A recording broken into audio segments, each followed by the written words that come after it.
I went from working with over 100 pro athletes a year to 2 that stayed with me. Two. Two. How short was that time duration? Within 3 days. 3 days. 3 days it was done. Welcome back to the podcast. This episode is so powerful because what you're about to hear is my friend Jason Riley's story. He's a world-class athlete, fitness, and performance coach. He's worked with some of the best athletes in the world: Derek Jeter, Des Bryant, Maria Sharapova, you name it. And at the pinnacle of his career, overnight, it came crashing down. So if it weren't for his faith in God, his surrender and trust in a bigger plan, and the power of community, he would not be here today. So I'll let him share more. But with that being said, Jason Riley. But yeah, so your time is super limited. Super limited. You got a kid. You're married. You have a kid. Yep. And you have a business that is. You have your own gym and training facility. Yep. And then you're doing other stuff in addition to that. So, what are you learning about life lately? Wow. Time management. Yeah. No, I mean, kids change your world, right? So that's 8 years. I'm older for having an 8-year-old. But I would say like just an amazing blessing to kind of do that. But I think my goal has been, since I've had a child, of putting God first in everything that I do. That's in my business. It's into my family life. It's kind of everything. So that's what I've been working on the most, is like I have worked my entire life on the business side of things, right? Yeah. And just have grinded and kind of built that up and had success and failures and everything else. But what I am most inclined to do is be a good dad. And to me, that's the most important thing right now. Yeah. And then, you mentioned Bible study, is having opportunities like that for community. Because I think that's been important for me through my journey, is having guys around me that are spurring me along and holding me accountable. And, then I try to do that same thing with my athletes that I'm training and the people that are, part of that culture and that community. So you just said it all, dude. That's like the spectrum of life right there.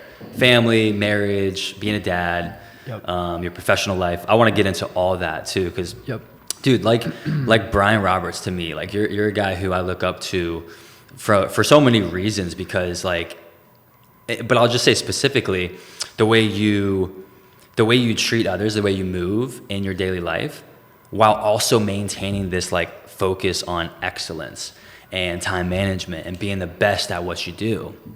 That's incredible. And so the way you treat people, the way you speak to people, the way you lead and connect and all that. And the last thing I'll say, which is not an all-encompassing list, there's more that I respect you for, but your resilience, dude. Resilience. You brought up your story, and I want to dive into that. Like, just kind of hear, because I don't think, when I heard that for the first time, I was like, this is so powerful to see how God really worked in your life. But like, just before we get into that, from a career side of things, like, walk me through, I guess, how'd you get into your main career move? What did that look like for you? Yeah, so I went to University of Nebraska, was dead set on being a physical therapist. I was taking pre-med classes, all that kind of stuff. Started my freshman year as an athletic trainer at Nebraska. So I did that for a couple years there. The Cornhuskers, right? It was the Cornhuskers. You and I are not corn-fed. Like, isn't that something? You're from Nebraska? From Nebraska. Yeah, you were shipped into Nebraska. I was shipped in. Yes, the beef is corn-fed. Yes. We would have. Yeah, we stand out. Absolutely, because we're small. But yeah, I'm not small. No. He's way bigger, by the way, off camera. No. But yeah, so I spent, obviously undergrad there, and I got away from the athletic training side just because I just did not enjoy it. Why is that? Time commitment.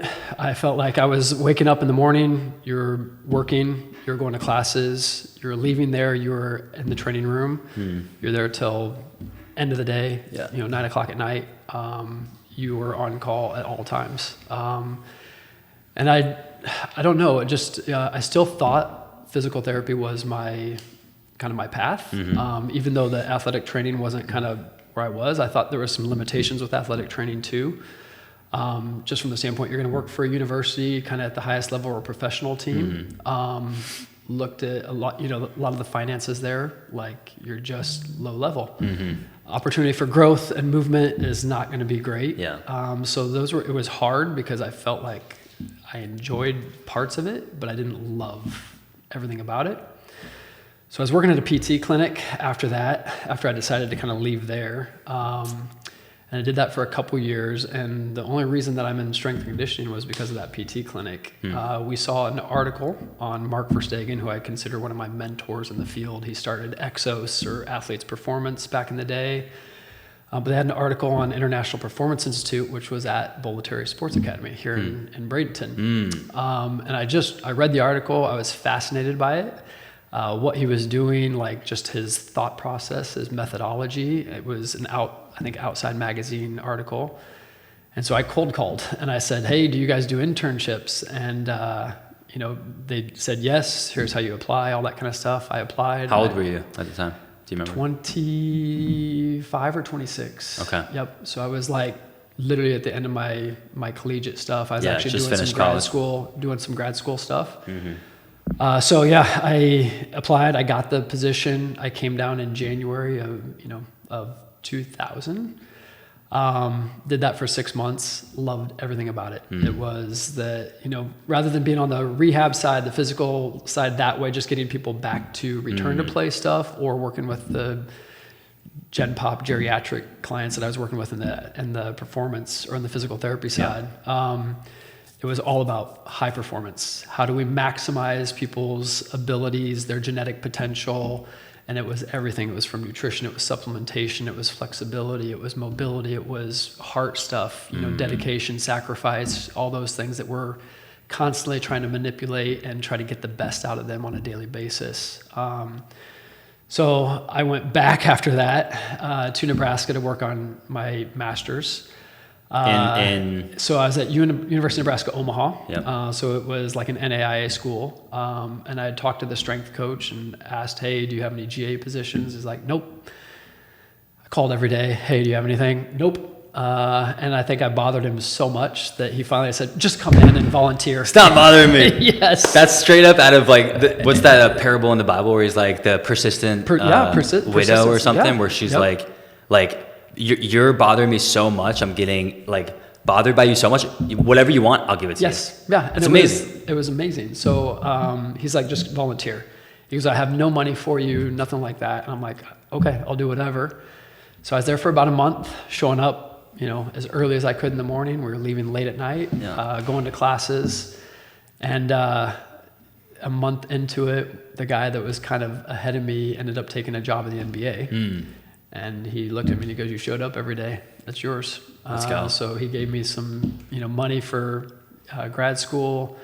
I was there for that whole year. And then IMG ended up calling me in May after I'd finished up school and said, hey, we have a full-time position. Will you come down and interview for it? I'm like, yep, I'll be there.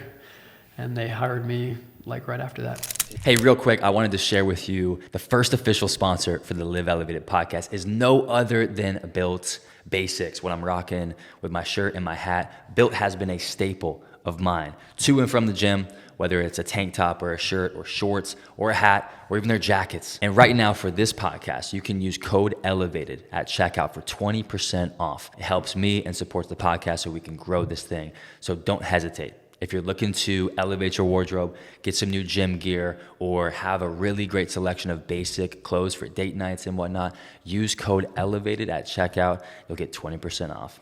All right. With that said, thanks for watching. Let's get back to the video. Dude, amazing. So you're fascinated. One of the questions I ask, and I'm curious about with people that I want to ask more is like, what are you obsessed with?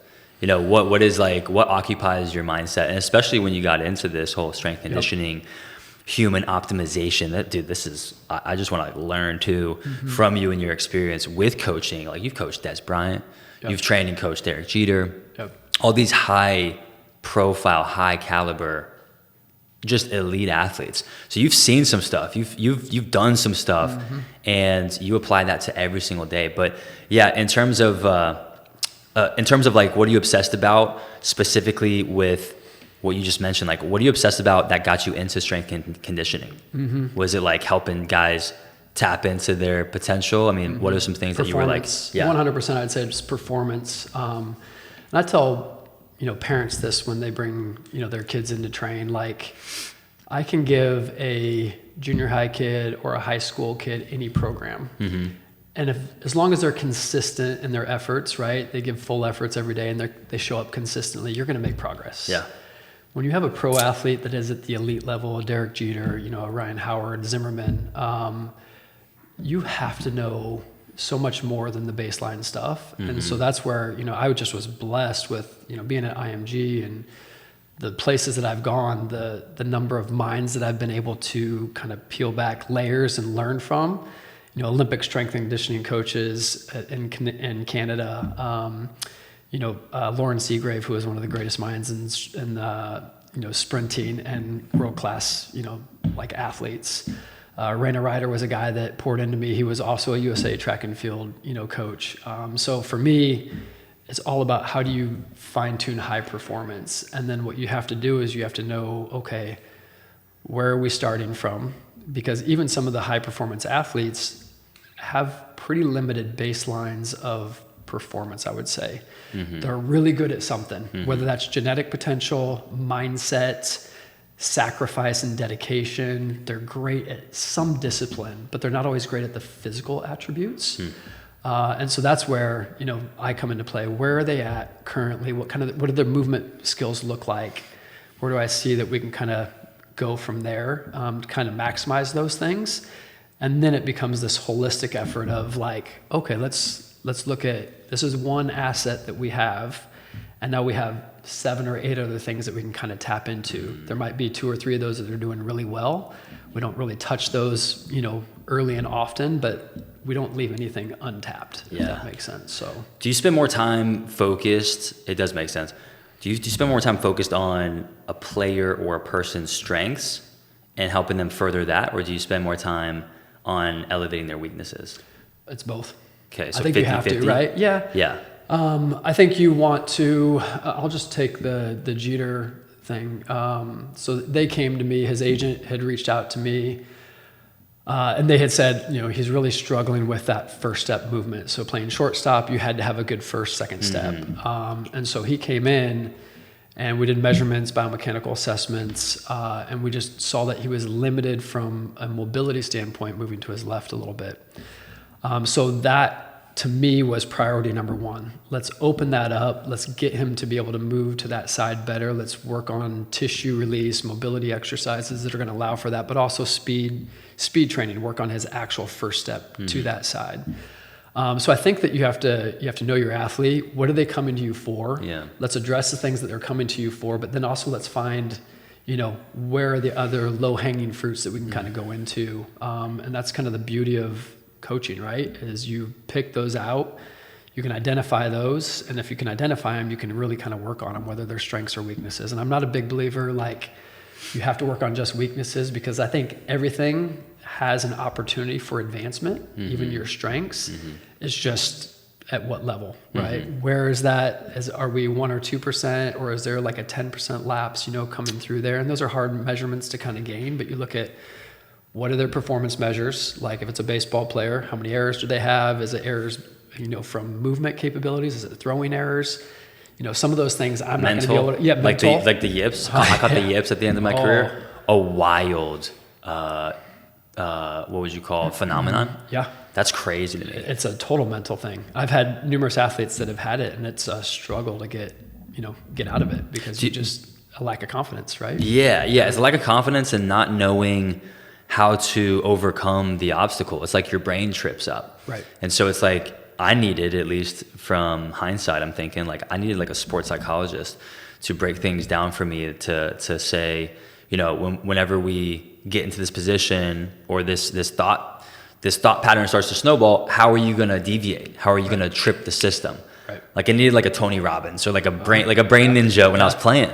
Yeah. Because how much of like do you think performance in sports is physical versus mental? Well, I think it's more mental than it is physical. Yeah. It really is. Especially on different levels, right? Like Yep. you always hear that where, Yep. you know, you're talking like the best of the best world-class athletes. Everybody's pretty similar. Yeah. The mindset, right? The approach, the The mentality. approach, what you do on your off time, the sacrifices that you make there are huge. I think, again, everyone is special at the elite level. I think in youth sports and high school, physical attributes are going to get you a little bit further, potentially. Your size gets you a little bit further. Like, are you early mature? All those things more inertia. matter. Just more inertia is like you're the best little leaguer around. Yeah, exactly. Question for you: do you ever just real quick? Do you ever? How young do you coach? Like, what's the youngest athlete? So we have 7 and 8 year olds that we will. I call it just movement training. Yeah, we're just getting into their bodies. Yeah, how do you like? We do rolls down mats. We're doing like animal type movements, you know, like just get them moving. Like it's not about how much weight can they lift. Yeah. It's about teaching them real basic technique from a body weight standpoint, but also movement. Like that, I consider myself a movement specialist more so than anything else, more than just a strength coach or whatever else. Like you're looking at movement. Where are some limitations? How do we improve that? How can we make it fun? Because at that age, everything is about, it's got to be fun. Like game type situations, right? Yeah, so many kids burn out. Like, I remember playing baseball and travel ball, and the amount of guys who were so good and just dominated, who then burnt out or got injured, especially in Florida, specifically with baseball, was insane. Yeah. And so I think the balanced training, the balanced approach, the focus on movement, all that's amazing. Question, is everyone's kids the best on the team? Like that's gotta be the hardest part. One of them is like kind of the dynamic with parents, because is there not a parent out there who like believes that their kid is like the best? Very few. And it's your fault if they're not. You know, it's like the coach or the trainer. Very few. Yeah. I mean, we all know that's a lie, right? We know it's a lie. But I think every kid is able to make improvement, and I think it's like anything in life, right? If you're truthful and honest, they may not give you an opportunity, and I'm okay with that. Like I have been in this business long enough to know that if you have an open mind and your kid is going to come in, they're going to have the right attitude and the right effort. And we say this all the time in my facility: attitude, effort equals impact.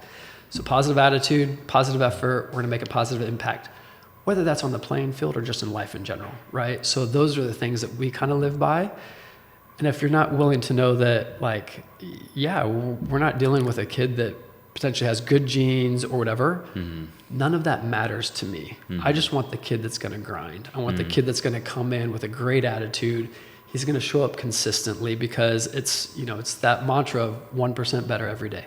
Let's just build that foundation one brick at a time, and let's not worry about end results. Because if we're dealing with a 7 or 8 year old, I shouldn't worry about whether they're winning until they're 16, 17, 18 years old, right? Yeah. There is literally, when we talk about long-term athletic development, fundamentals, learning to train, training to compete, training to win, like all these are levels and they're age specific, right? And so all these things matter. And so if parents can't recognize your kid is 7 or 8, he's in a fundamental stage, what's the most important part of that? It has to be fun, right? The last thing I want to do is burn a kid out or have them not want to come into the facility. I want them to be so excited when they leave there that was so fun. All we did was play games. That's what it should be, right? That's what we did as kids. Like we're going in the street, playing until the street lights came on. Yeah, dude, so healthy. Just bring that back. Yeah, we need to bring it back. That's where a lot of the mental health I feel like would boost 10x if we just played more, just got outside of the screens. I mean, I'm on screens a lot as an entrepreneur and, coach, creator, all that stuff. But there's so much to be said for play, keeping things light. It's like when you're, I think I could be wrong, but the athletes who I feel like are performing at the highest level, there's that element of you have to be freed up to play and enjoy. Because if you're taking it so seriously, I think that's why like we put a lot of pressure on ourselves, and like the yips happens because there's so much pressure, and you got out of that playful state of having fun. Let it be what it's going to be. And kids will come to me all the time, and they're so worried about the result, right? And what I constantly am telling them is like, listen, there's a reason you got here, but it's process driven, right? If you continue to say, okay, take a baseball player, I've got to go hit a home run. At this at bat, I've got to win this for the team. Now you only become result driven. But if you know, okay, my hands have to do this, my feet have to do this, I have to watch the ball, I have to look at what the pitcher's doing, all the things that you've been taught over and over and over, you've taken how many thousands, if not hundreds of thousands of reps of. If we can't fall back to that process, we're setting ourselves up for failure. And so that's the important part, is like everything is process driven, whether it's owning your own business, whether it's going out and competing in sports, whether it's the business world in general. Like, we all have these processes that are in place for a reason. They're basically checks and balances, right? And if we get rid of those and we're only focused on the end result, like, we're going to be in trouble. Dude, I love that. So let's tap into that idea, because the translation, or these attributes or approaches or principles that translate from the performance on the field to the real world post athletic days and whatnot.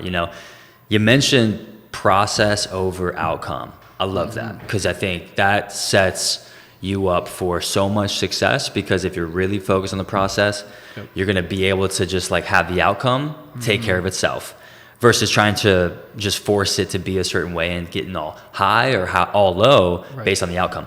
What are some other principles or truths that you see translate from a performance on the field standpoint to, hey, if the normal everyday average Joe just like focuses on these principles or this principle, they would be a much better entrepreneur, businessman, all that stuff. And I look at it as, you have, if performance is like the center, you have all these different things that are going to affect performance, right? It's nutrition, it's supplementation, it's mobility, it's speed, it's your overall health. Like, what are you sleeping like?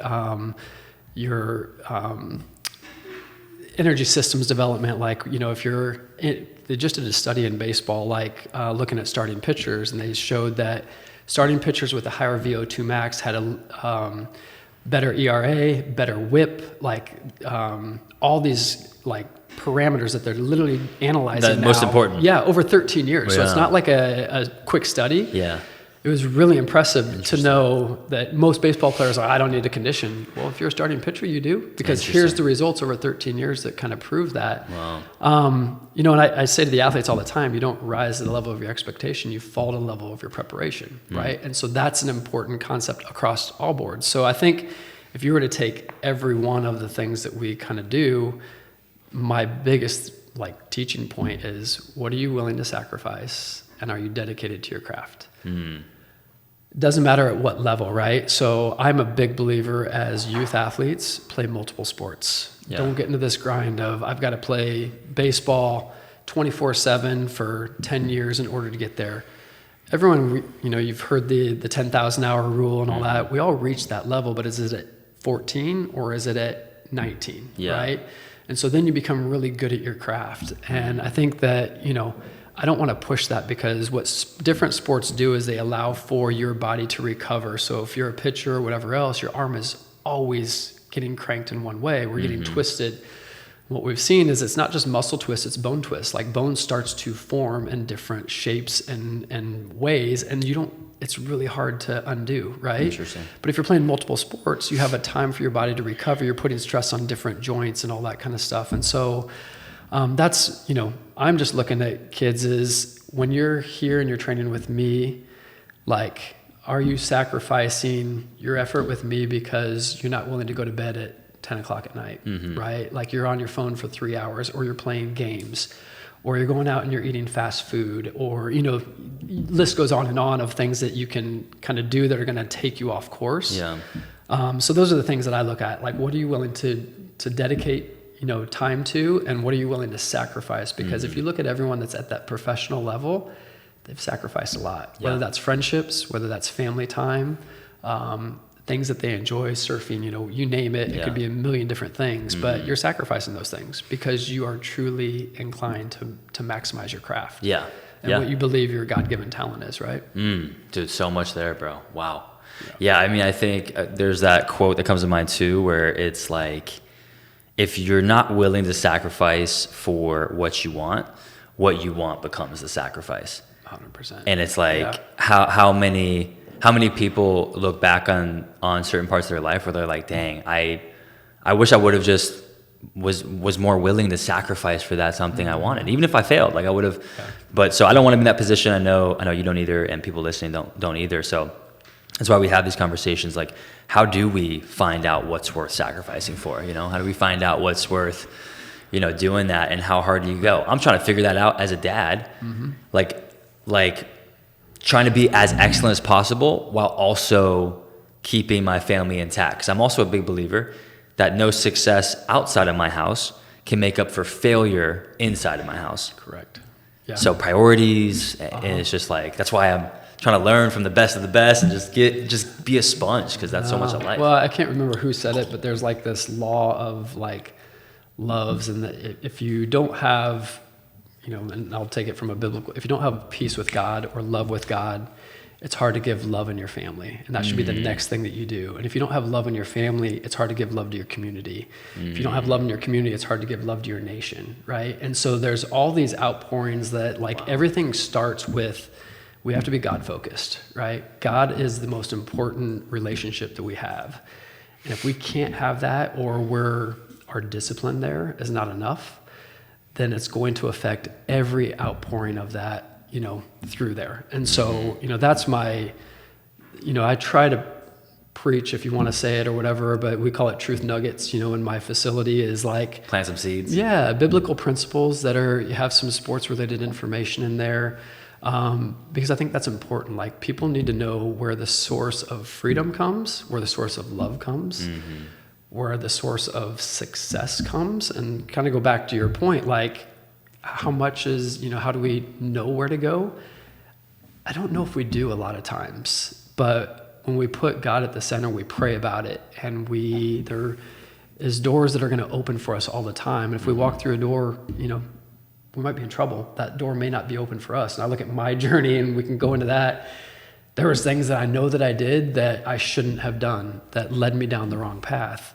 But when the door is right, the opportunity that the Lord is going to lay in front of you, I think He's going to close doors for you, and He's going to open doors for you. And we have to be in alignment with Him enough to know that where He's guiding us. Yeah. And we have to trust that enough, because it doesn't always look the way that we want it to in the early stages, right? Spot on. Dude, it's so funny you brought that up too, because Brian and I talked about that door analogy. Did you? And okay. so it's like, how do you, I would like to pick your brand, like, and I would just love to kind of jump into your story specifically, if you're willing to share, because you, whenever I first heard it, it was very impactful to me, because so much of my life, and I think everyone's life, is I want to be successful. And I'd love to hear your definition of success, which I'll remember to ask you. But I want to be successful. I want to achieve. I want to be a big deal. I want to matter. I want to be seen. And that's so much a primal urge for us as humans. And so when I see someone like you who had that, like you had like you were top tier, on top of the world, as you describe it, and then you went through what you went through, and to see you come out the other side speaks to God being with you and working all things for your good. And then the power of brotherhood and relationships and staying connected. So success, brotherhood, relationships, we can tap into after. But yeah, I mean, was that the hardest thing you've ever been through, this season of life? Absolutely. So, I'll kind of give a little backstory. There was a lot of things that kind of led up to everything. So when I was kind of going through, I had built a business. We had a 20,000 square foot facility in Tampa. I had rushed into a lot of that process of starting that business because I just wanted out of the other ones that I was in before so badly. And so I think I rushed into it. I didn't choose necessarily my business partners maybe the way that I should have. I didn't pray about it enough. I was just so eager to get out, right? So I believe it was 2014. That kind of came to an end in April. I ended up walking away, and that was an entire life investment. I hadn't gotten really paid in 3 years. I was just grinding, trying to make this business work. And it was alignment issues with my business partners. It was just a myriad of things. Like every ounce of money was going out the door to pay for expenses. Doesn't sound like a good profitable business. It was not a good profitable business. But if you look at it, and we'll come back to this, but I was working with over 100 pro athletes at the time. Yeah. So Wow. you think, okay, wow, success, right? That's what the world's going to tell you. That was so successful at that point in time. From the outside. That was some of the deepest that I've been in, right? But so that happened in April. I walked away. My father-in-law passed away from a massive heart attack in September. My dad passed away on Thanksgiving Day right after that. And so I was just going through, trials and tribulations from personal loss, right? Business, personal loss, father-in-law, personal losses. And then I come to a day before Christmas, and I got a call from an agent that I had worked with for 15 years. And he goes, Jason, what is your relationship with this guy? I said, well, he's been helping me out on my nutrition company, and we brought him on. He's part of our board, just basically as advisory board member. And he goes, well, I think you need to separate yourself from him. And I'm like, what does that mean? Like, how do you know him? I hadn't introduced him to anybody. He's kind of working on the back. Well, there was an article with me and him working with the same guy, one of my NFL guys, and he was doing some nutrition stuff with him. I was doing more the strength and conditioning stuff.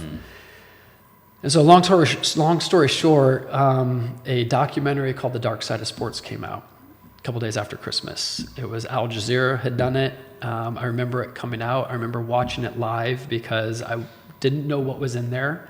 I wasn't prepping for the worst because I just didn't know what was going to be in there. The guy claimed to be a Christian. I never saw anything that I was like, red flag. He was kind of like a savant, super intelligent, like just this crazy guy, like always had ideas, that you were like, okay, like let's explore that. What does that look like, And he was a pharmacist. So he had just like this deep knowledge about stuff. So on camera, as I'm watching this, he is caught literally giving an athlete, not one of my athletes, but giving an athlete performance-enhancing drugs. So as you can imagine, immediately after that story comes out, I'm getting calls from Washington Post, New York Times. I still know the names of the people that were writing the articles. LA, Time, it was everywhere. You turn on ESPN and the next day, and my face was on ESPN from the standpoint, it was like, does Jeter have a steroid problem? Does Maria Sharapova have a steroid? All these people that I'd worked with previously. And so he had never mentioned Jeter in anything. He had mentioned a couple of my other athletes, and I don't know why. I don't know if he was just trying to show off, and so their clout, like, hey, I've worked with. He'd never worked with them. He had only like known them, right? In the documentary. And so my life just exploded. I literally had people calling me, athletes that I'd worked with, Jace, I'm sorry, but I gotta leave you. I wish it was different circumstances. Jace, can you take me off your website? Hey, all these things. And it was just like, I went from working with over 100 pro athletes a year to 2 that stayed with me. Two.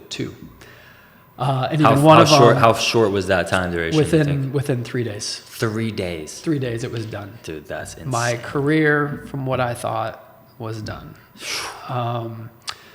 So a lot of dark moments in the next coming months. I'm going to backtrack a little bit because it was in April I had left my business, and I believe it was in like May or June I met Brian Roberts. We were on a golf course together with Jeter and a couple other guys and going golfing, and so it was great. I was partnering up with Brian Roberts. You can let him know I'm a way better golfer than him. Oh, I think we all know that. That's a given. But we had gone through some stuff just talking. You have 18 holes to talk and kind of get to know. And he had asked me a bunch of questions, like, what do you listen to when you're traveling to Tampa all the time? I'm like, Christian podcasts, all that. And so at the end of the 18 holes, he's like, dude, I've been thinking about starting a Bible study. Would you be interested? And I'm like, absolutely. Let's get it rolling. So... you guys are both in Sarasota at the time, right? Both in Sarasota. He had 2 other guys, Josh and Trudeau, who were part of that. And so we started meeting immediately, And so I look back, and Lord had kind of placed that in my life because when I went through my father-in-law and my dad's death, they were there. That was the community that I needed. I hadn't had that since my high school, college days, right? I'd been here working for 15 years, grinding, 24/7. You don't really have friends. You have a lot of acquaintances, but nobody to really pour into you. So I was so thankful for that. So fast forward, okay, this Al Jazeera report comes out, and I am in the darkest place that I've ever been. I have written a journal. There will be a book one day about the process, but it's really what the media can paint the picture to be like. And if I had to go back and do it all over again, I would do a million things differently. Wouldn't change the outcome, I don't think. I think the outcome was coming from God, like what he needed from me. I had put so much identity in who I was as a strength coach that I think that's where I was living, right? I think that the Lord was literally telling me, I have so much more planned for you. I have so much more planned for you. I didn't want to listen to it, right? I was this guy, I was a strength coach, I was coaching the best of the best. Like that's where, I thrived, and people looked at me and respected me for what I was doing. I was in article after article, and this was kind of before social media, so it was like all these things were, Jason's the next, this and this. And so it feels good, right? Sure. We listen to the world and it feels good because you think that's your identity. But having gone through that, like I remember going through, and I try to read my journal articles once a year, just to kind of review like the pain, because I think there's so much gratitude in that on what's on the other side. And so the thing that I wrote over and over is I don't want to wake up tomorrow. So, it wasn't that I was suicidal. Wow. It wasn't that I was like sitting there thinking of how can I end my life. It was just like, I just didn't want life to go on. And here I was with an amazing wife who was supporting me. I had this new community of guys that were pouring into me. I mean, I probably walked into the coffee shop, every week looking like death. I had lost a massive amount of weight. Like I didn't feel like I had a purpose. So, long story short, like we get through the next 6 months, and I don't know if I would have made it had I not had that group of guys there. But my wife looked at me and she goes, I think we should look at having children in another fashion. So we had been told in 2012 that we couldn't have children biologically. We had tried everything that we could. And it was in 2012 that I remember telling myself, and I remember having this conversation with my wife, my athletes are going to be my children. And so I did everything that I could to pour into them. And the amazing part is like, even though the intent was good, I know I made an impact because I've gotten messages from some of my pro athletes on Father's Day. Jason, you don't know how much of a father you were to me. Like, it wasn't that was a wasted thing, but I don't think that was God's intent for me, right? So she said, I think we should look at having children. And we knew we couldn't do it biologically, so that was only going to be sperm donor, surrogate, adoption, foster, whatever. And so we struggled, like we were kind of going through this, like how do we even go about this? And we ended up choosing adoption, which, I pray that adoption can become easier because it's such a crazy world. It took us 2 years to kind of go through that process, choose the right agency. Insane. As we're kind of going through it, right? And so when you're going through adoption, you have all these questions that are answered. Are you okay with a, biracial? Are you okay with an African-American child? Are you okay with Hispanic? And it's like hard because they say if you say no to anything, you're going to be limited on the number of situations that you are going to go through. And so for us, we're like, what do we do? Like, we want to stay true to who we are, but let's just pray about it and let's try to figure this out to the best of our ability. Because it was also like, are you okay with an alcohol addicted baby? Are you okay with a drug addicted baby? A mom that smokes? These were all questions that you had to like literally think of. Yeah. And we had never really kind of put thought into that, right? So go through it. We get to the process of now having our portfolio be put in front of people that were thinking of adopting their children. And it was situation after situation. Well, we want an open adoption. We want to be there for the child's first birthday. If you guys go to Disneyland, we want to be there. Like all these things. And we're like, it's not what was in our heart when we thought of adoption. We were thinking more of a closed adoption process, but we're like, man, everyone's telling us we can't do this because it's going to close a lot of situations down for us. And so it was after one of the last ones that we did, and the mom was like, that person that I want to be there for all the big events, right? And I remember us getting off the phone and we were just bawling. We're like, this is never going to happen. And 10 minutes later, the adoption agency called us and she goes, I have a situation for you. And we're like, okay, didn't think much of it. So the next day we get on a phone call and immediately, we had been praying over this, unlike a lot of my other previous things, right? Lord, show us this is what you want us to do, right? Show us, give us clear signs. We haven't gotten anything to this point.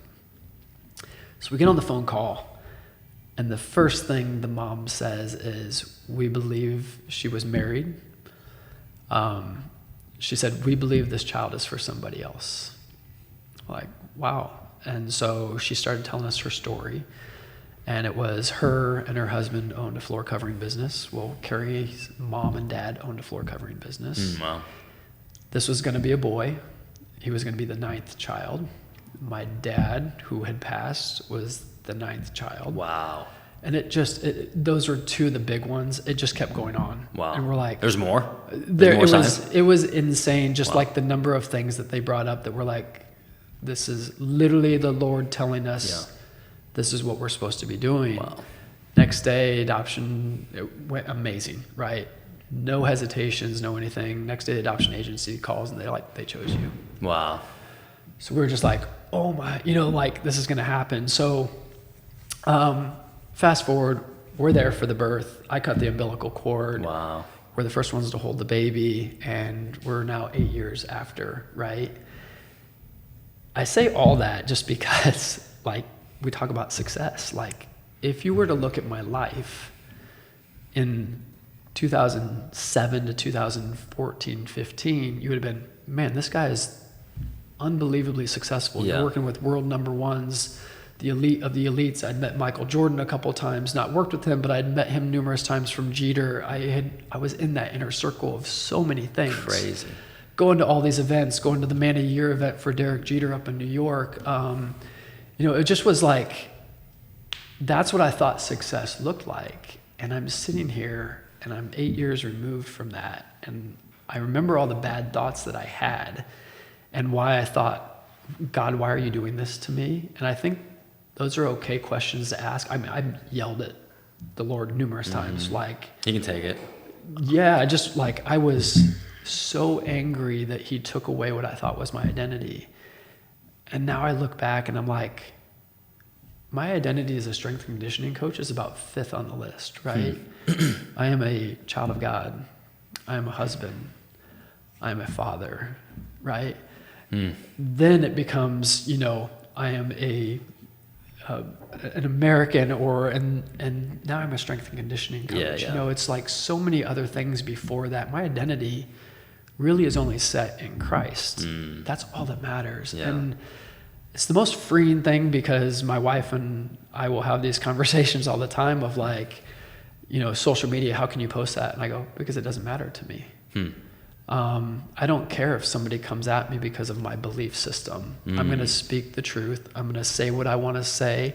Social media is not the place to have arguments or whatever else, but I'm also not afraid of putting out my belief system on there, that I am a God, a manly God, or a God or a man of God. Yeah. I'm okay putting those things out, and if criticism comes because of that, I'm okay with that. I can live with that. That's huge. It's such a freeing, place to live in. So that's kind of, that's where I would, if I go back to your question, what does success look like? Are we doing what God intended us to do? And I think God intended me to be a strength and conditioning coach. I truly believe that I have a community of people and people that I can pour into at a very high level, but he intended me just to be a son of God, and he intended me to be a good husband and a good father first and foremost. Yeah. And I had made all these plans of, nope, my athletes are going to be my sons. You know, I think my marriage, I don't know how my wife stayed with me when I was working, you know, leaving at 4 a.m. and getting home at 9 p.m. Like, amazing woman that she is. Like, so many things have been blessed on my behalf, that God was looking out for me, you know, all the time. So I think that's where we just have to know success from the worldview looks like money and fame and social media followers and how much do I have, you know, and how many people are liking the stuff that I do. And that's all great. And that's not a bad thing. It's really not. I think that everyone has a platform to be able to utilize that. It's where do we get caught up? Like, it's the same thing with money, right? It's the love of money that is bad. Money is not a bad thing. It's what you do with it. And so with my talents and my gifts, like, what am I doing with those things? Am I going after God's heart? Am I leading my family well? Am I pouring into the community of people that I have? Those things mean so much more than just being this identity of a strength coach. Dude, there's so much you just packed into that, especially that last part. But I mean, first off, man, thanks for sharing your story. And I love that you're willing to, you're like me. I cry, and that's totally okay. Yeah. I don't know.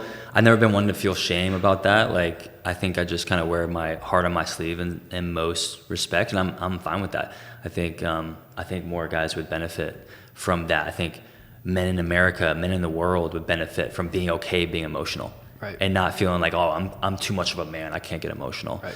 So that's number one. I just respect the heck out of you for so many things, but that is so much that we're alike. I really respect that. You've came to one of my summits. You've come to one, and you charged us up. You gave us so much value and practical stuff and whatnot. But one of the things we talk about at the summit that you've been to is this identity piece, like who we are as men. I was asked the other day, who are you? Like, at your core, not, you know what I'm saying? Who are you at your deepest level? And I think if we're honest, the quick answer is like, oh yeah, I'm a coach. I'm a trainer. I'm a fill in the blank. I'm a role. Right. Even great things like husband, father, right? Right. But my purest identity, just like you said, you boil it all down. It's like, who am I? What am I made of? I'm made by God, made by love. Who I am is a child of God. Who I am is loved first. So that's how I can give love to all people in all situations and have this trust and have this peace and have this love in my heart, because I am loved. Yeah. That's our baseline. Yeah. And so I think that's really powerful as a starting place and as an identity standpoint. It's like, then from there, that's where you build your life on top, not the opposite. Right. You don't build your life on a foundation of, I'm going to be a success. And when it comes crashing down, according to the world's perspectives or metrics, you're then a failure. Right. So real quickly, man, this is such a powerful, it like, you know, those things like in our day, so much happens. We get inundated with information. I don't know about, like, Josh, I talk about this all the time. Josh and I have like one of the worst memories around. We forget stuff all the time. You know, I want to rope you in. I'm on a different level. I'm so bad. So it's like the information's out there, but when something happens and it impacts me, I know it's for real. I know it's special. Right. So we were at the Bible study on Friday, 3 weeks ago, I think, and you shared on brand, very just authentically and vulnerably, like, hey, I think it was yesterday you said, I woke up crazy early, had this crazy full day, schedule's packed, I'm being excellent with my job, I'm going from here to there, gotta pick up lunch, gotta pick up dinner, go back to the office, study some stuff, you know, fine tune some things. You spent the entire day, like a lot of men, at work, providing for your family, and that's very admirable. But you got home, I think it was that night you said, you just had this moment when your son kind of like just gave you a hug and you were just with him. And it was like, it hit you, two things, like just the pure love in that moment, but also like, dang, I just spent the entire day and I wasn't even a dad. Yep. That was my words exactly. Like, we get roped into just chaos and busyness. And I think that we've talked about this in Bible study a lot, right? What's the first thing that most people say? Hey, how are you? Busy. You know, like, if we look at it, busyness is not from God, right? Like, we're supposed to meditate. We're supposed to be with him. And busyness is just the world, like, distracting us from ability to get into word with him and meditation. What if you just stopped? What if you started saying, like, how are you? At peace. Blessed. How are you? Right? Excellent. Yes. Blessed. Yep. Highly favored. Thank you. How about you? Like, dude, I stopped saying, like, good. I just started saying words like excellent or phenomenal and just always next level. Right. But yeah, carry on. No, so it was like, I remember I got emotional there too, because what I said, to you earlier was what I want to be known for is a child of God, a husband and a father. Those are my non-negotiables, right? And so when I walked through that door, it was literally like 8:30, and I left before my son was up. I hadn't spoken to him. I hadn't seen him. Mm-hmm.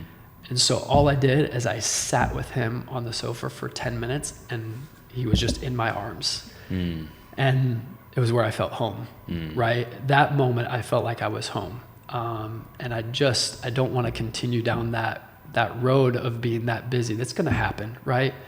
Me and my wife both own our own businesses, and there's days that are going to do that. But my advice is, don't ever waste a moment that you can spend time with your family, right? Like, and we have to literally put it in our schedules, because we can be busy 24/7. Like, we could be on our phone. Could always have something to do. Always have a message, an email.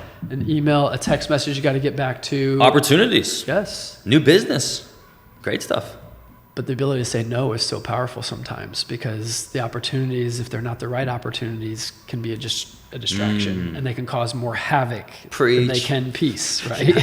My wife's like, yes, that's exactly right, bro. I'm trying to put that through your skull. Yeah. It's so true. Yeah. What we say no to, at least in this season of life for me, is way more important than what we say yes to. As a marriage, as a unit, Gigi and I, as a man, what I say no to is way more important than what I say yes to. I can say yes to everything. Yeah. I'm a yes man. I know. Like that movie, Jim Carrey, that should have been me acting. 'Cause that's me, bro. That is me to a T, and I hate letting people down. I am a people pleaser, people lover. I'm a peacemaker. Mm-hmm. I want to, like, be in good energy, be in that good vibe where it's like we're all good, and like so I don't want to tell people something they don't want to hear. Right. And so, but with that being said, when you say when you say yes to the wrong things, you're saying no to the best things. And I don't know about you, but I don't got time to say no to these best things, because life is short, man. Right. We get one life. Yeah. Real quick, that conversation. So I don't know. Do you remember what I said to you after you shared that moment? I don't. You were leading, so you were in that. I was in teach mode. Yes, he was in teach mode. You were leading, which again I love and respect, because you got your own gym that you opened up, and you have your own place of business. Yet you open that up, number one, which is incredible. And number two, you're willing to step in and serve and lead and guide the conversation, facilitate it. And not only that, but prepare for it. So it's like, again, that's why I'm a better man, because I'm surrounded by guys like you and Brian and all the guys because of that. But you shared that story. Yep. And I'm this big believer, as well as you are, I know, is so much of our thoughts, our words, and our actions come down to identity. They come down to who we see ourselves as. Right. If I am a washed up athlete, that's who I identify as. Mm-hmm. You think I believe that my best days are ahead of me or behind me? Right. And if that's the case, do you think I'm more optimistic and hopeful and proactive about my future, or pessimistic, passive, victim? So I don't even know how I got off that train. Identity. When you said that, I'm like, dude, this is something that has been a journey for me, an experience, growing up in church, knowing what religion is, knowing what religion feels like. And what I mean by that is rituals and actions and this metric without love and without a personal relationship. Right. And so I know what that feels like. I know what it is. And it's just like, that's overrated. I'm sorry, for me. Mm-hmm. Identity. You said that. You shared it with how good it felt as a dad, as a father, as your son's daddy, just like holding him. Mm-hmm. How much joy that gave you as a father. I'm getting goosebumps. that was the epitome of success. It's all you wanted to experience in that moment. That was pure ecstasy. And I'm like, dude, if we're children of God, how do you think that makes God feel? Mm-hmm. If we just sit and just let us be loved. Yeah. Just, we're so busy trying to like do and achieve and perform and trying. Mm-hmm. When God's like, dude, you're my son. I just want to sit with you. I just want to hold you. Yeah. That's it, dude. Just be a son. Yeah. Exactly. Yeah. And so prayer for me has changed in a lot of ways. Like I still talk to God. I still speak. I think it's very powerful to speak things over your life and preach to yourself. Right. But in a lot of ways, man, prayer has become this receiving of love, receiving of who I am in Christ, receiving of the presence. That way it flows through me. Right. So I just want to spend more time being loved by God, because that makes everything better. Well, I mean, it does. It does. Because what does God want? He wants relationship, right? As a father, what do we want with our kid? We want relationship. Yeah. And so I think that goes back to old, biblical times of, Pharisees. Like, we should read our Bible. We should know what the truth is. It's going to make us more wise. It's going to help our moral decisions, all these types of things. But what did the Pharisees lack? They lacked the relationship, the heart of God, right? And so they were being like condemned for their actions because they were only seeing things from a legalistic standpoint. Judging everyone from the external. Correct, right? And so it all comes down to, where's the heart at, right? Where's the heart? God just wants to love us. He wants to forgive us. He put his son on the cross for us.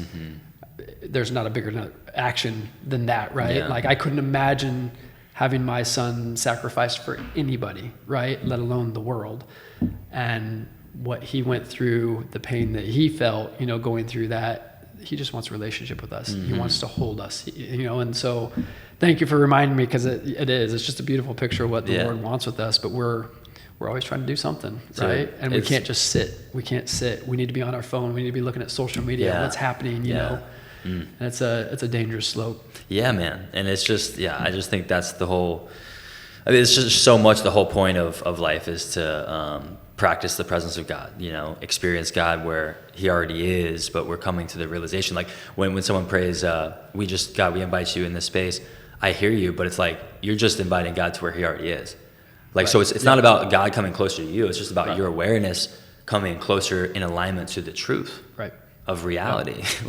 There's nothing outside of God's love. And that's also where in my journey, like, I don't know, it's been this transformation through love. It hasn't been information necessarily that's changed my heart and my mind and my approach to life. It's been an experience of love and seeing how Christ came and he showed us, like, the heart of God is willing to stop at nothing to reconcile the world back to himself, back to that unity, back to that like oneness. Right.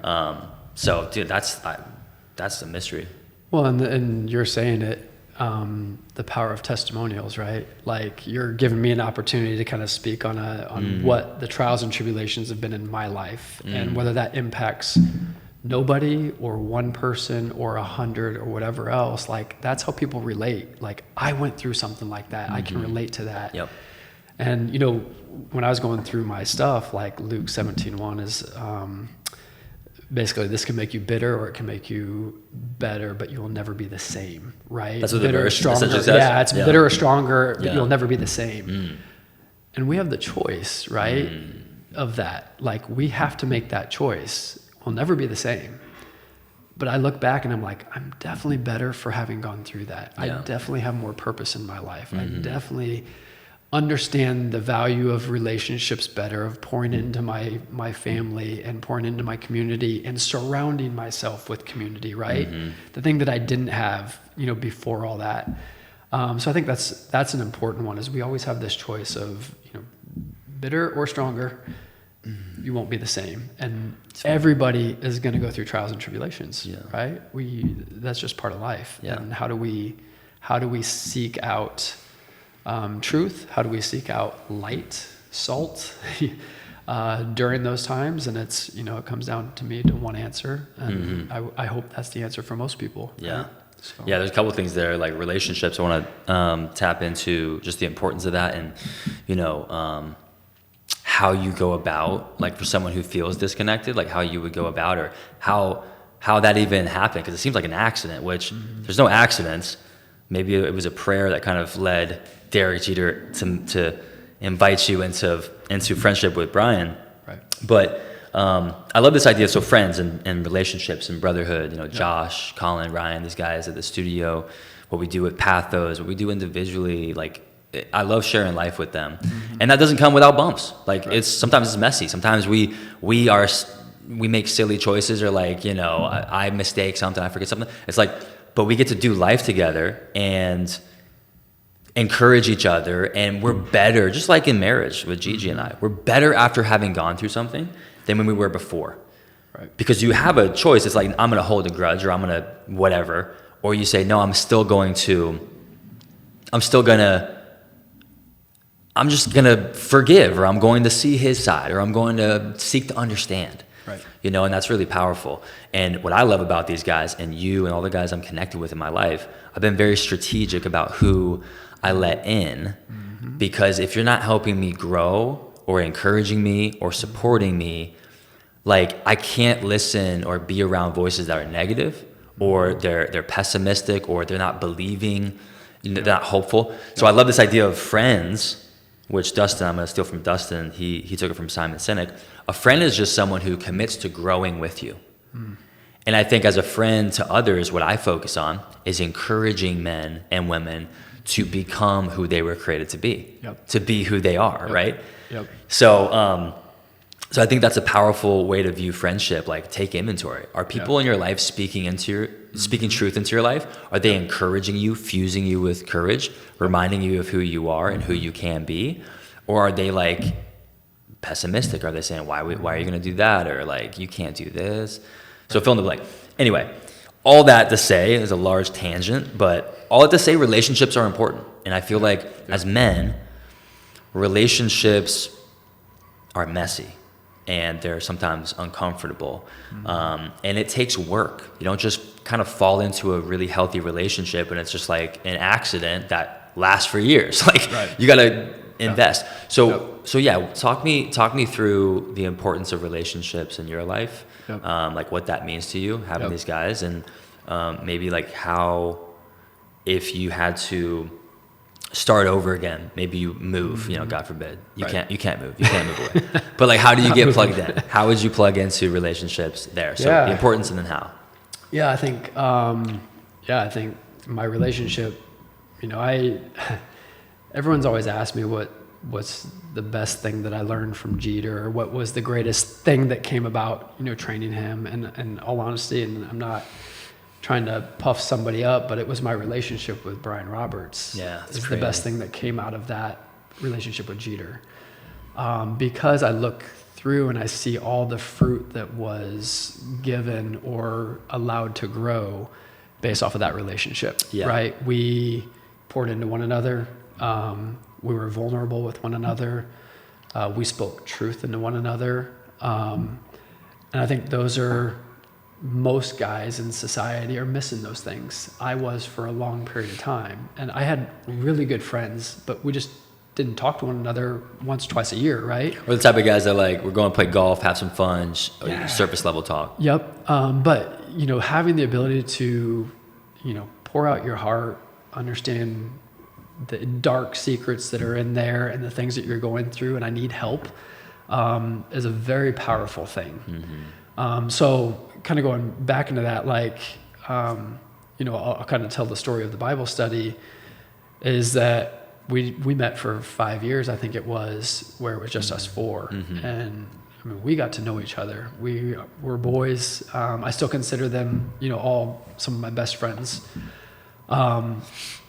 Just because they've been there for me, I've been there for them during times and trials and tribulations, right? And so I remember Brian opening up, and he had brought up this idea, hey, I think the Lord's calling this group to open to more men. And I think we were all like, nope, it's not. You know, that's like, the wrong voice. You're hearing the wrong thing, buddy. Like, let's not go there. He didn't say that. He did not. But I think he just kept bringing it up over and over, and it got to the point where he's just like, pray about it. And we did, and it finally came around to where like, let's try it. Like, listen, if it doesn't work, no sweat, right? If it does, there could be a bigger impact. And we look 5 years now past when we kind of opened this up. We have about 150 men that are part of our group, 40 to 60 on any given week that are coming and getting poured into, that are being vulnerable with one another. And that would have never happened had another man stepped out in faith and said, hey, I think this is going to be in the calling. But I also think the great thing about friends is you're willing to listen even when you don't want to listen, right? And then the guidance is, let's pray about it. Let's put God into this. Like, if this is meant to be, God will bless it. This isn't our doing. This is just God's favor and something this community might need. And so I think that was like a big part of like, how do we find friends? I think you need to get plugged in. You're 100% right. I tell all the kids when they're coming in, like, you're going to be the sum of the 5 closest people that you allow into your life, right? Whether that's your parents, whether that's a troublemaker friend that you're allowing, for me, it was a guy that I let into my business that I didn't vet hard enough, right? That came crashing down. Now, God used that for his purposes and to be well. But like, we can't invite things that are not aligning with God, that are not aligning with the truth into our life. It doesn't mean that we can't be friends. It does not mean that we can't love them. It doesn't mean anything to that extent. I think we should go out of our way to love those people, right? And to be with them and to help them. It just means that we don't necessarily bring them into that inner circle, that real close circle.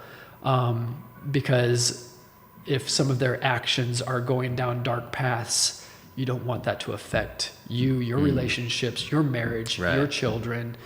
So I think you just have to be cautious, and you have to use the guidance of God to be able to kind of go through that. And just the fact that like you wouldn't want to ask someone who hasn't been where you want to go how to get somewhere. Correct. Or doesn't have what you want to get, and they don't have it. It's like there's a lot of that out there happening, and like you said, it's not like you don't have love for all people, but there is only certain, I forget the study, but there's only a certain amount of people you can really let into your inner world on a depth that's substantial. And so just being mindful of that, I think is huge. That's a big spot on. For sure.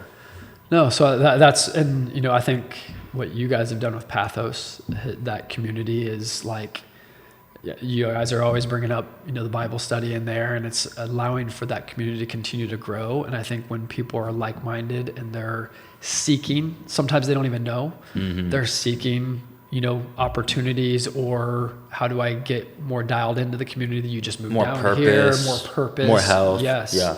And they come and it works for them. Those are things that we want to, bring in, and those are people that we want to pour into and help.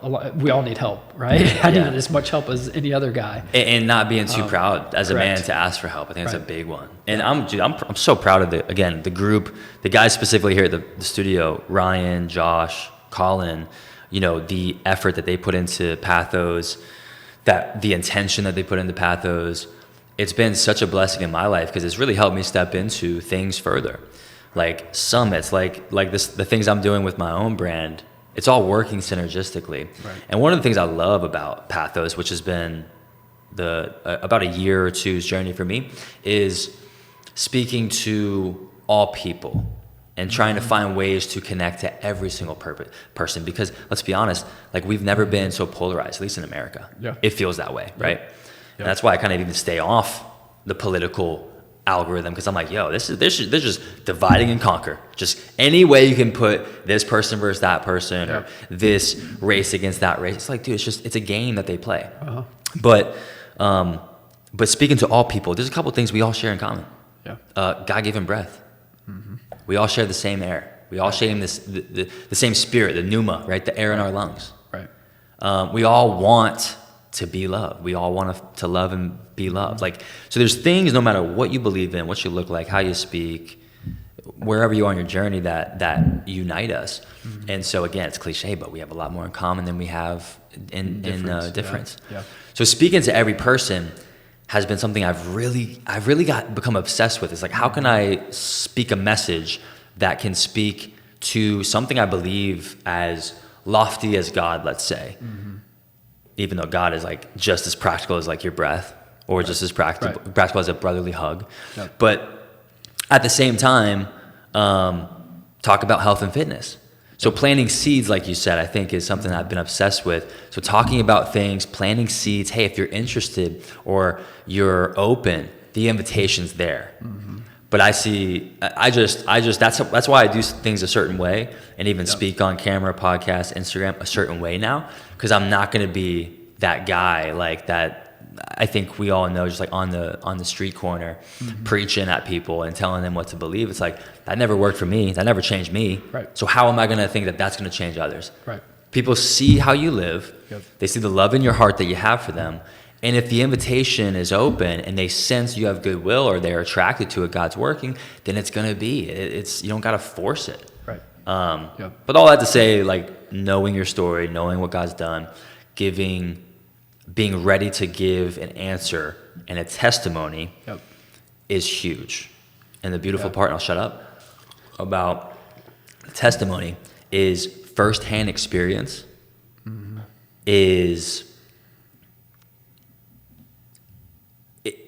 I'm trying to find the right word. It's bulletproof. Yeah. Firsthand experience is your experience. How are you gonna debunk that?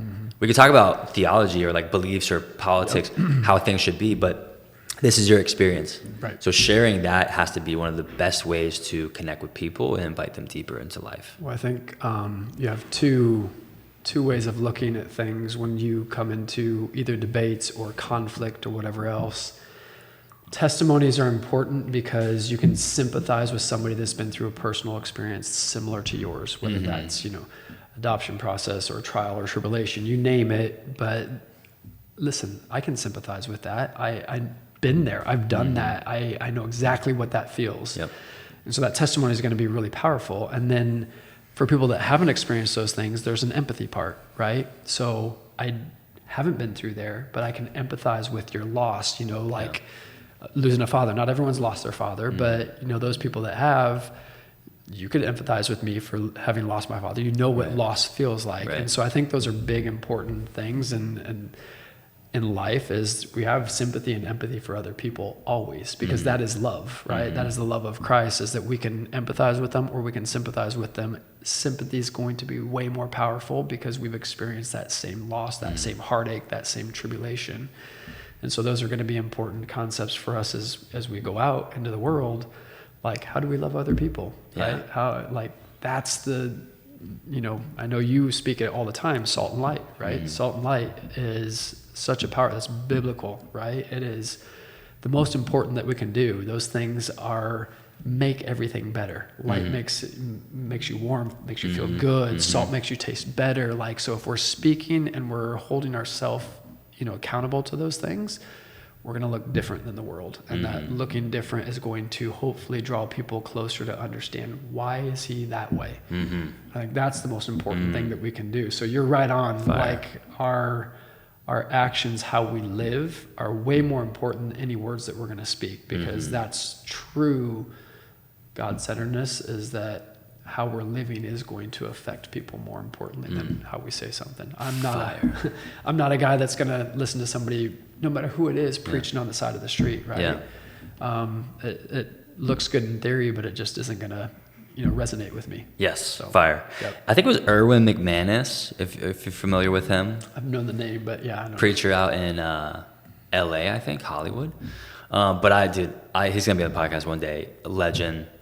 I love how he kind of just communicates and loves people, and he's artistic, and he's just he just expresses himself very well. And he wrote in the book The Genius of Jesus, like looking at the genius of Jesus as a man. A lot of times we look at Jesus as God or this divine person who walked the earth, but like the man, like what was his habits like? How did he treat people? Like some of the stuff that we kind of overlook. What was the pain he felt? Right. And we kind of downplay it because it's like, well, it was God or whatever. Right. So, but he said that empathy is the highest form of consciousness or something like that.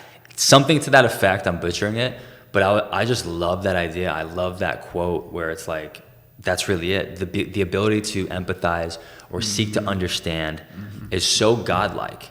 Because if you think about that, like Jesus quite literally like put himself in our shoes, to empathize and to experience and whatnot. So how much better would the world look if we could empathize with other people who don't think like us, who don't vote like us, who don't believe like us? Like, it's just, I wish that was a real, I don't know, a trend, empathy, but it's not a trend. It's not, unfortunately. We definitely need it though. But it's something Josh brings up a lot is the idea of like love being like proof for the existence of God. Love for people who have passed. I forget how you said it. I feel like this is a Jamie moment, by the way. I'm like, hey Jamie, what'd you say? How'd you say that? It's from your seller. That's Matthew McConaughey's quote. Perfect. Basically like love being the proof for existence because it makes no evolutionary sense. Yeah. So he said, love being the proof of God because it makes no evolutionary sense. To the materialist, like view, it's like, hey, you have to prove to me God exists or whatever, like show me God, which is so silly because it's like God is beyond, like you can't point and be like, this is God. Like God is, so it's a mystery, but I can't explain it. You can explain it though. But no, the whole point being love for someone who's not in your tribe or not in your political sphere or not in your family makes no sense when you think about it. Right. And maybe that's why Jesus said they'll know that you believe in me because of your love for each other. Because it makes no sense. It doesn't. To love people that you don't know and have no connection with. Or hate you. Or hate you. Or wants you dead. Or wants you to whatever. Yep. Yeah. That's crazy love. That is crazy love. And yeah, I think that, and I won't get political on this, but I watched Erica Kirk's message, and for her to say, I forgive the shooter that shot her husband, was one of the most powerful moments that I've ever witnessed, because I can't fathom saying that 11 days afterwards, but it goes to show where her heart is, right? And the heart of a person that is able to forgive kind of the worst thing that we see in this world was extremely powerful. Yeah. And I think that's insane. That's where we need to try to live. But you don't live there. I'll go back to a sports analogy, but I talk about it all the time, like discipline, right?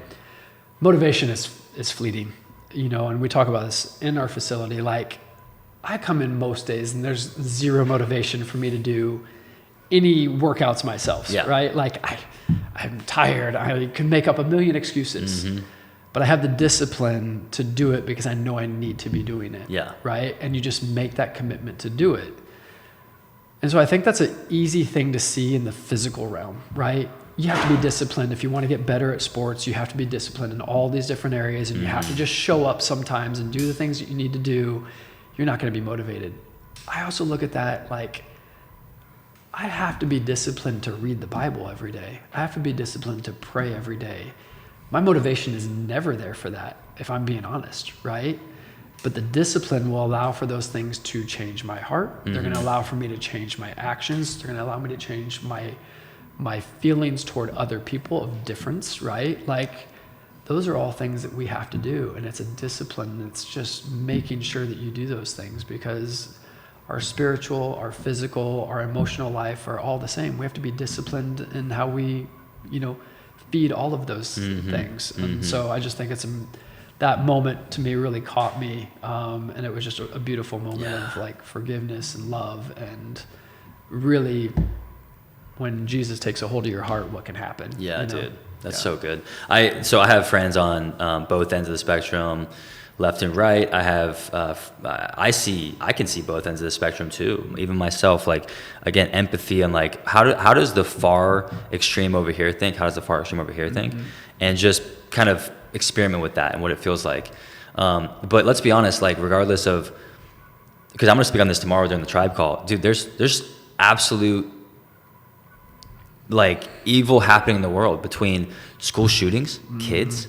Like, that's crazy. That's even a thing in this life. Yeah. Charlie Kirk. You have what's happening in Gaza. Yep. You have like insane evil, like stuff that's not even like, it's almost unthinkable.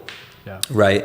And I think it's just important to look at it from a side of like, hey, it's not left versus right. Can we just all agree that I witnessed, like, I haven't been in war. I really haven't seen someone die, but I did. Right. I saw someone die. Right.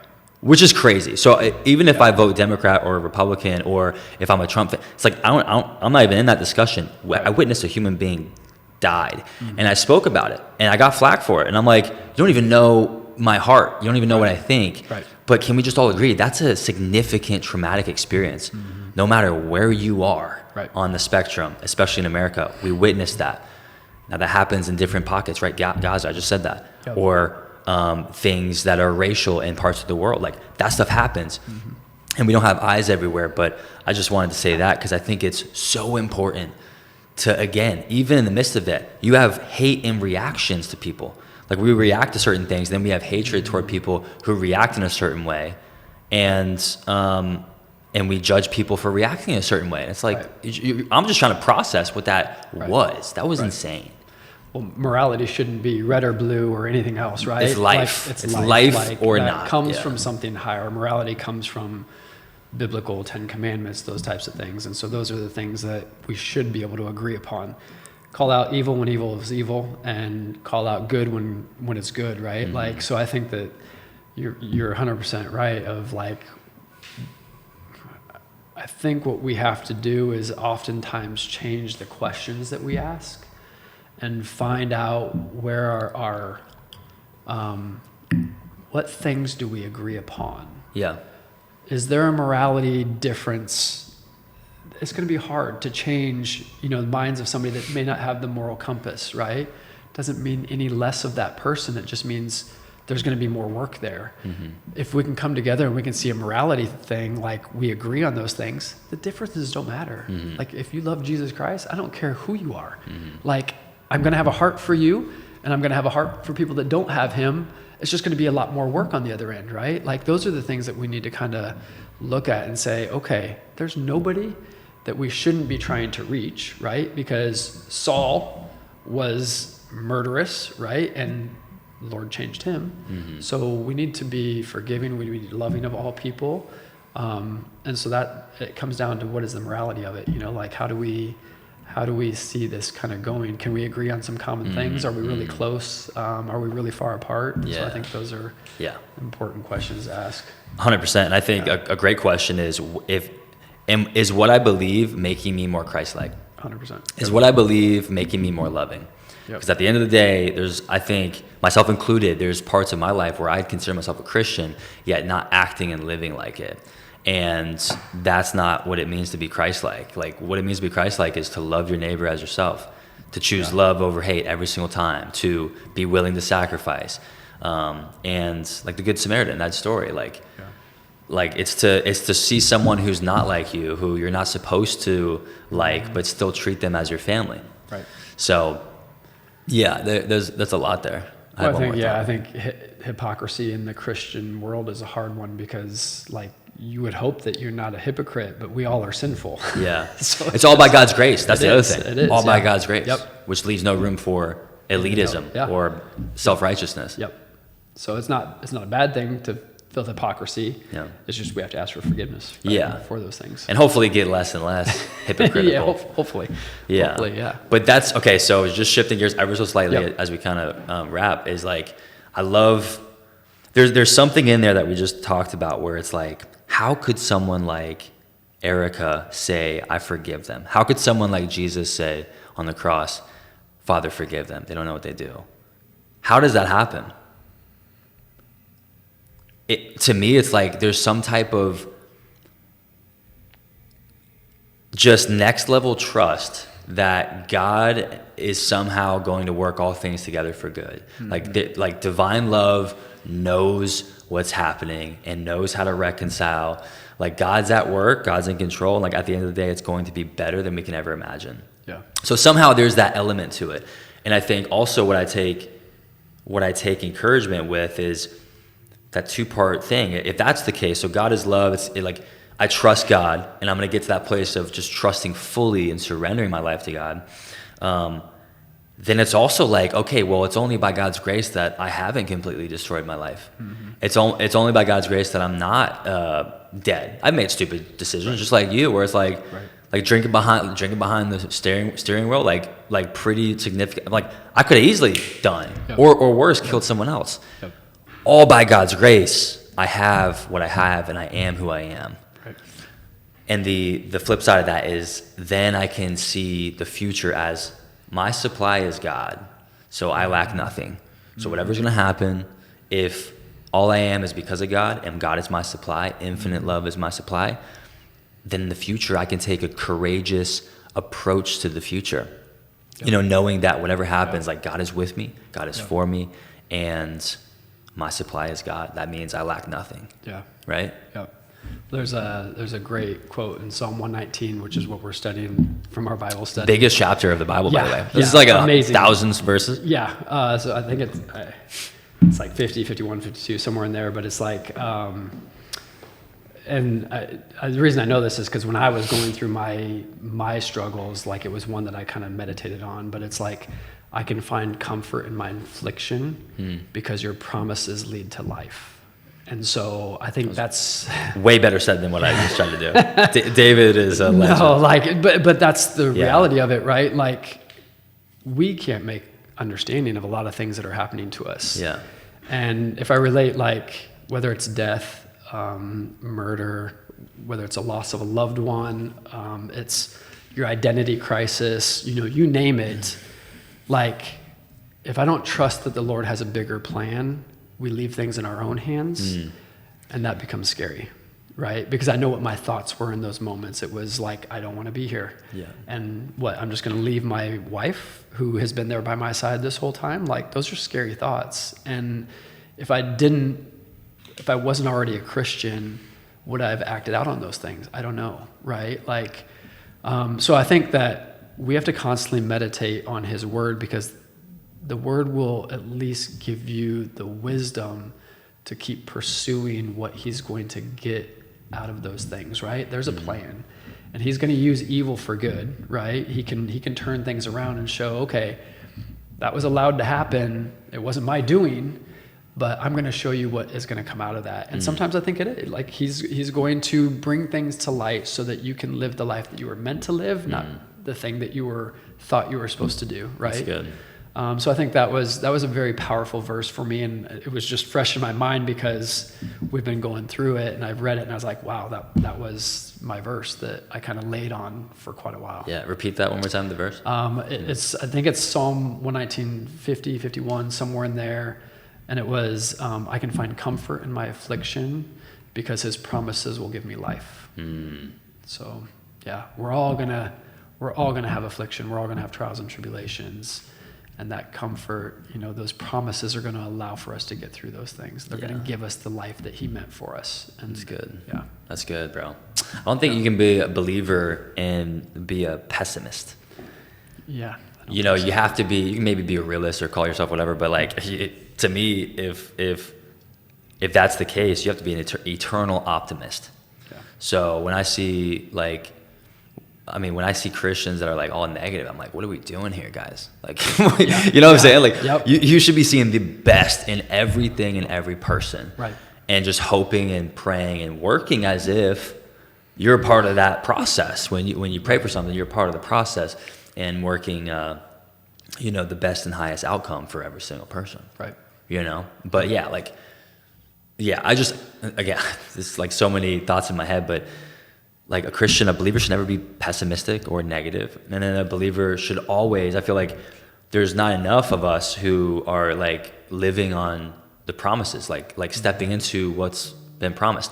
I mean, I'm a big believer that the journey of a believer is the progressive realization of everything that's already been given and done. Yeah. So like growing, like I heard it the other day, like I'm trying to get closer to God. And I'm like, you already know what I'm going to say. I'm like, God's never been closer than he is right now. Yeah. It's you who needs to realize how close he's always been. Right. And it's our thoughts of like fear, shame, guilt, self-righteousness even that keep us not experiencing him. So it's like, the believer's journey is not to like strive and earn and achieve. It's actually to realize everything that's already been given, to realize who you've been. Yeah. Well, the striving, the earning, achieving, I think, is the outpouring of what happens when you follow God and his will for your life, right? Like, that's. I think he wants success for everybody. I truly do. I think we have a great God, like, and he wants success for you, and he wants you to have money and fame. Like, those aren't bad things. It's just like, are you ready for it? If I give those to you, are you faithful in the little things? Oof. If you're not, why, as a parent, if you're not faithful when I'm asking you to do this, like, I'm not going to give you more when you haven't been able to do the little things. It's not in your best interest. It's not. Yeah. It's only going to create more havoc for you in the future. And so we have to kind of look at our lives like that. Like, am I being faithful? Like, where do I need to grow up? Where do I need to, be refined a little bit more? So I think those are important questions that we have to constantly put on ourselves, because, again, it's not by our works. Yeah. He did the only thing that is, allowing for mercy and grace. Yeah. Like, so, but it doesn't mean that we're not supposed to do good works. We're supposed to do good works because that is where our heart is trying to point people towards God, right? Like, it will open up the doors for those things to happen. Yeah. So it's good, bro. It's good, man. We just jammed for like an hour and a half. Like, that's awesome. Want to land the plane too. Like, what's the, I guess, like, what do you need to be reminded of, like, most in this season of life, like where you're at? Like, is there something that you want to be reminded of or need to be reminded of? Like, what's kind of the mantra there for you? Yeah. I don't know if it's an easy thing, but for me, it's prayer, right? Like, I struggle. You struggle? Yes, I do. I struggle with two things. Reading the Bible and not getting distracted. I think my mind, as soon as I sit down, and I think it's a trick of the enemy, right? As soon as I sit down, it's like there's 10 things that pop into my head of what I should be doing. No, I should be reading the Bible, and I should be meditating on it, and I struggle with that. And I struggle a lot of times to find meaning out of the words that I'm reading, right? And so what should take me 10, 15 minutes can take me way longer because I just can't focus. So that's a big one for me is the focus and the concentration to continue reading. And then my prayer life, like, I think we all walk through this, right? There's moments where it's multiple times a day. I'm on a walk with my dogs and I'm praying and I'm, blessed and thankful and all that kind of stuff. But then there's just the dry moments and you're like, why am I not doing these things? And you should be, but you can find 20 other things that you need to do, in this life, in this world. And so I think those are the things, like, I just want to constantly be closer to my Lord and Savior. Yeah. Like, that's what I want to be spurred upon. I want my community to hold me accountable for, because I know the good that comes out of that. I know the gratitude, probably the one thing that I'm good at is I have a Bible verse in my phone every morning. And it's just like, today's the day the Lord has made. Let us rejoice and be glad in it. Yeah. I think it puts my heart in the right position for the day of not worrying about all the things that I have to accomplish. It's that I woke up today. Yeah. I have breath of life. Like, those things are important, but they're hard. Like, that one I had to put in my phone because I have to remember that every day, Yeah. There's a Christian mystic, she's a saint, whoever, Teresa of Avila, I think. She said or maybe it was Mother Teresa, I don't know. She said that if the only prayer you ever pray in life was thank you, like, that's enough. Like, start your day with thank you. Like, you don't gotta have this script, it's like, just wake up and say thank you. And if you start with that place of gratitude, this day is a gift, this life is short, just the brevity of life, like, that supercharges your day with meaning, with urgency, with purpose. Yeah. Like, that's a beautiful prayer. Just say thank you and then receive life. Yeah. I was gonna encourage you though. Have you ever heard the idea of, like, you speaking God's name every time you breathe? No. Oh, I have. Dude, I love this. Josh, you've heard it. In the ancient world, Hebrews, they had a name for God. They called God Yahweh, right? Yep. And I don't know the details there. They spelled it out, and they believed it was so sacred that you couldn't actually say it. You couldn't actually write it. So they abbreviated it so that it was sacred. But they also said you can't even say it, it's so sacred. So what they said, or legend has it, is that Yahweh is not so much a word, it's the sound of your breath. Yahweh is the sound of the air coming in and out of your lungs, the spirit coming in and out. Okay. So every time you breathe, so this is crazy. Yep. That means that from your first breath, when you were born, until the final breath that you and I breathe, we've breathed and said God's name every single time. Wow. So don't take God's name in vain, number one. Yeah. But to know that God's closer than your next breath, like literally and metaphorically. He is your next breath. So sometimes, man, in prayer, I get goosebumps. I'm like, let's just breathe. Breathe with intention. Like receive that love and exhale any fear, exhale any guilt. Like I want to be I think we all agree with that. Someone who values prayer. Like, I love prayer. I love when I'm doing it more, but I'm not doing it enough. Mm-hmm. It's like prayer can be just you receiving that like breath and letting go and knowing that's God with you. Like, right. So Yahweh, it's powerful. On your breath. That's powerful. I will not forget that one. You want to be more intentional with the prayer and the reading. So do I. Yep. It's like, dude, if I just am aware of that, God's never not been there. Yeah. Yep. And when that's not there, you're standing face to face. Yeah. Yeah, that's true. That is true. And let's just come back, which we have a buddy, and we'll wrap up. We have a buddy next door. He actually died, came back to life. Flatlined, had a whole out-of-body experience, writing a book. No way. Wild. So I say that, but obviously, I think if anyone's made it this far, you're obviously a believer in some type of higher power. Right. But yeah, I think it's kind of crazy to think that there's not anything else behind it. Like if your heartbeat stops and you have some type of experience, that's pretty far out. My dad did. Yeah. Before he had like 6 heart attacks. And so he had a flatline experience that he felt and saw light. So it was a crazy moment. He talked about it all the time. Episode 2, we're going to unpack that. Exactly. All right, bro. I love you, dude. That was a pleasure, man. Absolutely. So good. Thanks for coming on. Thank you, brother. Preparing for glory. Didn't even adjust the shirt.